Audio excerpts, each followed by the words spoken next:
Tréis íslú céim an org bhí Ard Mhacha dín bháiltar ardú céime go raing a héanamh an Mach am líana. Ina going bhí Cill Dara a bhí strachad. Chailir going cabhán is fermanach agus bhí géirgá chola bua nó bhid is héan am bhfuil íslú céime. Bhí Mark so buachlegs Charlie Vernon a gaharlacht an chlé seo. Agus má rion lo an pass so hurt big dain share and agus tá dain share round the turbot. And see Ard Mhacha le Connady pass to Lasmunda. Dinna Shachar by the Ishal off for the shin mar Sheikh O'Rory Grugan.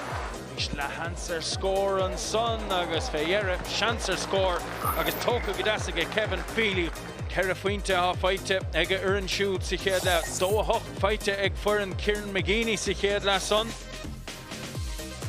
Ambulance las came son I ishkin to reach to goal and draw fight to go Alex Byrne is comma agus as the din Stachar void reached agus lesson Nasc go north son court to Darrell Brunton son I get David Coldrick agus well ha nart ibre le din of Glen Ryan agus Kildare Sulla Duggan Shidaig Aaron V Aspaile si chéad bhauta eile ó hebh Ard Mhacha de beis son bra sásta